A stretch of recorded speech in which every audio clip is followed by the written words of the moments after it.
आज मेरे भाई की शादी हुई है और मेरी भाभी बहुत ही खूबसूरत है। आज भाभी की फर्स्ट नाइट है, तो मैं भाभी को उसके कमरे तक छोड़ने के लिए भाभी के साथ जा रही थी। मेरे साथ मेरी कुछ और लड़कियां भी जा रही थीं। उन लड़कियों में कुछ मेरी सहेलियां थीं, कुछ मेरी करण थीं और कुछ आस पड़ोस और रिश्तेदार की लड़कियां थीं। सुहागरात तो भाभी की थी, पर हम सब लड़कियों के चेहरे पर बहुत ज्यादा मुस्कुराहट थी। भाभी को सजे सजाए बेड पर बिठा दिया। हम लोगों ने बहुत ही खूबसूरत तरीके से बेड को सजाया था। पूरे बेड पर फूलों की पत्तियां बिखरी हुई थीं। मैंने महसूस किया कि भाभी मुझसे कुछ कहना चाहती है। अगर आपने चैनल को सब्सक्राइब नहीं किया है तो प्लीज़ चैनल को सब्सक्राइब कर दीजिए ना। आपका एक सब्सक्राइब मुझे बहुत ज़्यादा मोटिवेट करता है। तो प्लीज़ मेरी इस छोटी सी रिक्वेस्ट को पूरा कर दीजिए ना। चैनल को सब्सक्राइब करके बेल नोटिफिकेशन को ऑल पर सेट कर दीजिए। साथ में वीडियो को लाइक करना मत भूलिएगा।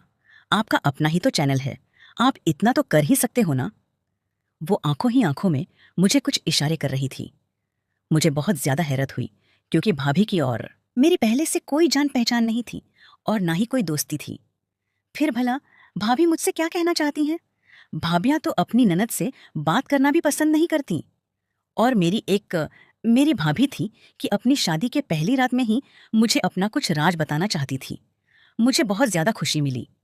मैंने सारी लड़कियों को कमरे से बाहर भेज दिया और भाभी के पास आकर बैठ गई और मैंने मुस्कुराते हुए अपनी भाभी से पूछा, भाभी, क्या बात है?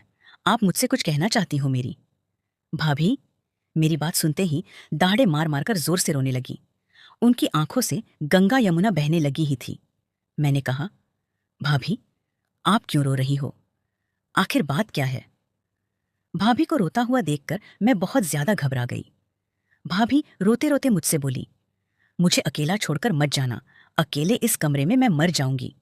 मुझे मुझे बहुत ज्यादा हैरत हुई कि आखिर भाभी ऐसा क्यों बोल रही हैं। मैंने भाभी को दिलासा देते हुए कहा कि भाभी, आप क्यों रो रही हैं? आप डरिए मत, ऐसा कुछ भी नहीं होगा। भाई आपको बहुत प्यार से रखेंगे। वो आपको किसी भी तरह का कोई नुकसान नहीं पहुंचाएंगे। मेरी बात सुनकर भाभी और जोर जोर से रोने लगी थी। अब तो मुझे भी भाभी के इस सवय से डर लगने लगा था। फिर मैंने सोचा कि हर लड़की के जीवन में ऐसा ही होता है। भाई आ जाएंगे तो भाभी भाई को देखकर ठीक हो जाएगी। मैं उठकर जाने लगी तो भाभी ने मेरे पैर पकड़ लिए और मुझसे कहा, भगवान के लिए मुझे इस कमरे में अकेला छोड़कर मत जाओ। मैं मर जाऊंगी। मेरे जीवन में कुछ भी नहीं बचेगा और मैं बदनाम हो जाऊंगी। भाभी की बात सुनकर मुझे बहुत ज्यादा हैरत हुई और मैं भाभी से बोली, आपकी सुहागरात है, मैं यहाँ आपके साथ कमरे में नहीं रुक सकता। और भाभी, आपको क्या हुआ है? आप डर क्यों रही हैं? वो आपके पति है और मेरा भाई इंसान है। वो कोई जंगली जानवर नहीं है जो आपके साथ बुरा व्यवहार करेगा। वो बहुत प्यार करने वाला व्यक्ति है। तभी मुझे अपने भाई के कमरे में किसी और की उपस्थिति का एहसास हुआ। मैंने नजर घुमाकर देखा तो मेरे पापा खड़े थे। पापा बहुत ही नफरत से मेरी भाभी को देख रहे थे। भाभी पापा से नजर चुराने लगी। कुछ पल के लिए भाभी और पापा की नजरें टकराती हैं, तो मैंने महसूस किया कि जैसे भाभी की आंखों में एक शिकायत थी। ऐसा लग रहा था जैसे पापा और भाभी पहले से ही एक दूसरे को जानते हैं और वो आंखों ही आंखों में पापा से कुछ शिकवा कर रही थी। लेकिन पापा की आंखों में नफरत थी। पापा की आंखों में खून उतर आया था, भाभी की तरफ गुस्से से देखते हुए। पापा मुझसे बोले कि चलो बेटा, यहाँ से आजकल की औरतों के ये सब ड्रामे हैं। इन्हें भी नहीं मालूम कि तुम कुंवारी हो और कुंवारी लड़कियों के साथ ऐसी बातें नहीं की जाती हैं। पापा गुस्से से बोलते हुए मेरा हाथ पकड़कर कमरे से बाहर लेकर आ गए। मैंने पापा को समझाते हुए कहा कि पापा, भाभी बहुत ज्यादा नर्वस हो रही हैं। मैंने भाभी को समझाया और भाभी ने मुझे ऐसा कुछ भी नहीं बताया। वह तो बस यह कह रही थी कि मैं उनके साथ कुछ देर कमरे में ही रुक जाऊं। लेकिन पापा मेरा हाथ खींचते हुए मुझे वहां लेकर आए और कहने लगे, तुम बाहर चलो। तुम्हें एक बात बताता हूं। पापा कमरे से बाहर आकर अपनी जेब में हाथ डालकर 10,000 निकालते हैं और मेरे हाथ पर रखते हुए बोले, यह पैसे रख लो। पैसे देखकर मैंने पापा को कहा, इतने सारे पैसे आप मुझे क्यों दे रहे हैं? पापा ने 10,000 और निकाले और बोले, यह पूरे रुपये हैं, अपने पास रखो। इतने सारे पैसे देखकर मैं खुशी से फूले नहीं समाई और झट से पैसे पापा के हाथों में से ले लिए। पापा फिर बोले, लेकिन बेटा, तुम्हें मेरी बात माननी होगी। मैं आश्चर्य से बोली, पापा, आखिर ऐसी कौन सी बात है? मैं तो आपकी सारी बातें मानती हूँ। पापा बोले कि बस मेरी एक बात मानना कि आज से तुम्हारी भाभी चाहे कितना भी रोए, चीखे चिल्लाए, लेकिन तुम उसके पास नहीं जाओगी, उसकी बातों पर ध्यान नहीं दोगी। वह शादीशुदा औरत है, अपनी समस्या वो खुद सुलझा लेंगे। तुम्हें उसकी समस्या में पड़ने की कोई जरूरत नहीं है। अच्छा, अब तुम जाओ यहां से। पापा की बातें सुनकर मैंने हाँ में सिर हिला दिया और वहां से जाने लगी। मैंने सोचा कि पापा मेरे साथ आएंगे, लेकिन यह देखकर मुझे हैरत हुई कि पापा तो वहीं खड़े थे। थोड़ी देर बाद मैंने मुड़कर देखा तो पापा भाभी के कमरे में चले गए और अंदर से दरवाजा बंद कर लिया। मुझे बहुत हैरत हुई कि मुझे भाभी के कमरे से निकालकर खुद भाभी के कमरे में चले गए हैं और अंदर से दरवाजा बंद करने की क्या जरूरत थी। मुझे बहुत गुस्सा आया और मैं गुस्से में मम्मी के कमरे में आ गई। मुझे गुस्से में देखकर मम्मी ने पूछा, क्या बात है नीतू, तुम इतने गुस्से में क्यों हो?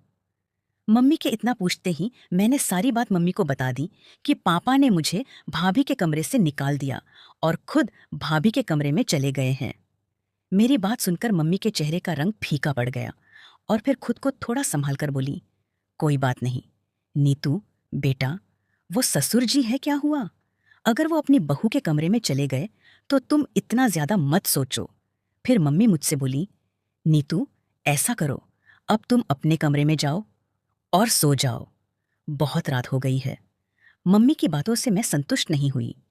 जो बात मेरे दिल में बैठ गई थी वह निकल ना सकी। भला पापा मुझे भाभी के कमरे से निकालकर खुद भाभी के कमरे में क्यों गए हैं? ऐसे ही सोच विचारों ने मुझे उलझा रखा था। मैं कमरे में आ गई और सोने की कोशिश करने लगी, लेकिन नींद मेरी आंखों में नहीं आ रही थी। भाभी का रोता हुआ चेहरा बार बार मेरी आंखों के सामने आ रहा था। आखिर भाभी इतना परेशान क्यों थी? वह इतना क्यों डर रही थी? मुझे प्यास लगी थी तो पानी पीने के इरादे से मैं बाहर किचन में आई। बाहर हॉल में देखा तो भाई सोफे पर बैठे हुए थे, कुछ परेशान दिख रहे थे और सिगरेट पी रहे थे। थोड़ा पास जाने पर मैंने देखा कि उनकी आंखों में आंसू भी थे। मेरे दिल को धक्का सा लगा। भाई को तो इस वक्त भाभी के पास होना चाहिए था और भाई बाहर हॉल में है। इसका मतलब भाई भाभी से खुश नहीं है। मुझे भाई से बहुत हमदर्दी हुई। मैं भाई के पास गई और भाई से पूछा, भाई, आप इस वक्त बाहर क्या कर रहे हैं? आपको तो भाभी के पास होना चाहिए था। मेरी बात सुनकर भाई ने मुझे गुस्से से देखा और बोले, तुम भी आई हो, पापा के चमची बनकर जाओ, यहां से मुझे मेरे हाल पर छोड़ दो। लेकिन भाई, आप ऐसा क्यों कर रहे हैं? मुझे पापा ने नहीं भेजा है, मैंने तो आपको परेशान देखा है, इसीलिए चली आई। भाई गुस्से से बोले, चली जाओ। यहां से मेरी आंखों में आंसू आ गए। मैं वहां से पलटने ही वाली थी कि तभी भाई बोले, अच्छा सुनो, किचन से माचिस ला दो। मुझे लगा शायद भाई को सिगरेट जलानी होगी, इसीलिए माचिस मांग रहे हैं। मैं किचन से माचिस लाकर भाई को दे दी। लेकिन यह क्या? भाई की हरकत देखकर मैं दंग रह गई। भाई तो पापा के दिए हुए उपहार को जलाने लगे। पापा ने भाई को एक बहुत ही प्यारी सी शेरवानी गिफ्ट की थी मैं पहनने के लिए, और भाई वही शेरवानी जला रहे थे। मैं एकदम हक्का बक्का सी रह गई थी। जल्दी से आगे बढ़ी और आग को बुझाने की कोशिश करने लगी। आग बुझाते बुझाते मैं बोली, भाई, आप यह क्या कर रहे हैं? पापा ने इतने प्यार से आपको गिफ्ट किया है और आप इसे क्यों जला रहे हैं? तभी भाई अचानक गुस्से से मुझसे बोला, नीतू, चली जाओ यहां से। मुझसे कोई भी सवाल जवाब करने की जरूरत नहीं है, अभी के अभी मेरी आंखों के सामने से चली जाओ। भाई का गुस्सा देखकर मैं थर थर कांपने लगी और रोते हुए अपने कमरे में आ गई। पूरी रात मुझे नींद नहीं आई। कहीं 6 बजे जाकर मेरी आंख लगी, लेकिन सुबह 7 बजे मेरी आंख फिर से खुल गई थी। बाहर आई तो देखा पापा बहुत ही सादगी से सोफे पर बैठे हुए थे। मुझे देखते ही बोले, मैं तो अपनी बहू के लिए नाश्ता बनाने जा रहा हूँ। असली बेटियां तो बहुएं होती हैं, बेटियां तो पराया धन होती हैं। पापा के पीछे मैं किचन में आई तो देखा पापा सचमुच भाभी के लिए नाश्ता बना रहे थे। मुझे देखकर हैरत हुई, और पापा को भाभी की इतनी फिक्र क्यों है? मैं पापा से बोली, पापा, आप भाभी के लिए नाश्ता क्यों बना रहे हो और आपको भाभी की इतनी फिक्र क्यों हो रही है?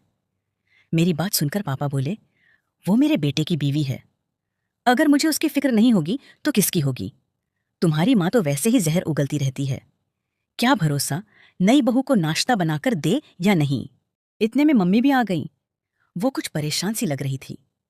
मुझे हैरान परेशान देखकर और पापा को नाश्ता बनाता देखकर मुझे समझाते हुए और बात को टालते हुए बोली, मेरी माँ मुझे कहने लगी, नीतू बेटा, तुम ऐसा करो, बाहर जाकर इंतजार करो, मैं तुम्हारे लिए नाश्ता बनाकर लाती हूँ। मेरे घर में सब कुछ अजीब सा हो रहा था, मुझे कुछ भी समझ में नहीं आ रहा था। मैं बाहर आकर हॉल में सोफे पर बैठ गई। तभी मैंने कमरे से भाई और भाभी को निकलते हुए देखा। भाभी ने सफेद रंग की साड़ी पहन रखी थी और मेरे भाई का चेहरा उतरा हुआ था। भाभी को देखकर मुझे धक्का लगा कि भाभी में नई नवेली दुल्हन वाली कोई बात ही नहीं थी। भैया और भाभी जाकर नाश्ते की टेबल पर बैठ गए। मैं कमरे में जाने की बजाय नाश्ते की टेबल पर आकर भाभी के पास बैठ गई, जैसे पापा ने मुझे भाभी के पास बैठा हुआ देखा।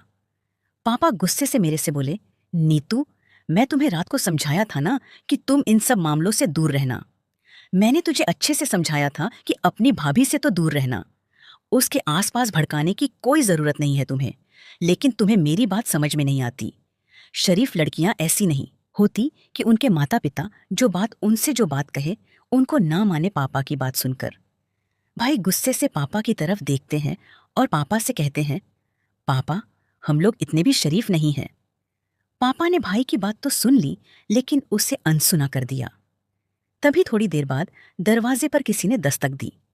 जैसे ही दरवाजे पर बेलडोर बजी, भाभी के चेहरे पर हवाइयां उड़ने लगी। भाभी का चेहरा एकदम सफेद पड़ गया। दरवाजा खुलने के लिए भाई और पापा गए। पीछे पीछे भाभी भी उनके पीछे पीछे चली गई। जैसे ही मैं उठकर जाने लगी, मेरी मम्मी ने मेरा हाथ पकड़ लिया और मुझसे कहा, नीतू, तुम्हें समझ में नहीं आता, अभी तुम्हारे पापा ने तुमसे क्या कहा था? तुम जबरदस्ती क्यों बड़ों के बीच में पड़ती हो? चुपचाप यहीं पर बैठ जाओ और नाश्ता करके अपने कमरे में चले जाओ। अभी भैया, पापा और भाभी को बाहर गई हुई 10 मिनट हो गए थे, लेकिन अभी तक वह लोग वापस नहीं आए थे। पता नहीं इतनी देर किससे और क्या बात और हो रही थी। बार बार मेरा दिल यही सोच रहा था कि बाहर जो इंसान आया है वह कौन है। तभी अचानक भाभी की मुझे चीखें सुनाई देती है। जैसे उठकर मैं बाहर भाभी की तरफ जाने लगती हूँ। मम्मी मेरा हाथ पकड़ लेती है और मुझे धमकाते हुए कहती है, नीतू, तुम्हें समझ में नहीं आता कि तुम इन सब मामलों से दूर रहो। मैंने मम्मी को कहा, मम्मी, बाहर चलकर देखना तो चाहिए कि बाहर क्या हो रहा है। अभी इतनी जोर से क्यों रो रही है? आखिर यह सब माजरा क्या है? मम्मी ने मेरी किसी भी बात का कोई भी जवाब नहीं दिया और कहा, कोई जरूरत नहीं है बाहर जाने की, तुम्हारे पापा हैं, सब संभाल लेंगे। मुझे अपने घर को बचाना है, उसे तोड़ना नहीं है। बेटा, मुझे माफ कर दो, मैं मजबूर हूं, मैं तुम्हें कुछ भी नहीं बता सकती। आखिर मम्मी कौन सी बात मुझसे छुपा रही थी? यही सोच सोचकर मेरा दिमाग फटा जा रहा था। भाई और पापा ने बाहर से दरवाजा बंद कर दिया था। मैं दरवाजे को जोर जोर से पीट रही थी, लेकिन कोई दरवाजा नहीं खोल रहा था। भाभी की चीख और जोर से आने लगी। वह बार बार जोर जोर से चीख रही थी। करीबन 2-3 घंटे बाद पापा ने दरवाजा खोला और तीनों बाहर आ गए। भाभी की हालत बद से बदतर हो रखी थी। थोड़ी देर बाद पापा और भैया दोनों किसी काम से बाहर चले गए। मैं दबे पांव भाभी के कमरे में जैसे ही जाने लगे, तभी ना जाने कहां से पापा दोबारा आ गए और मुझे बहुत खरी खोटी सुनाई। पापा मुझसे बोले, इस बेगैरत औरतों के पास जाने की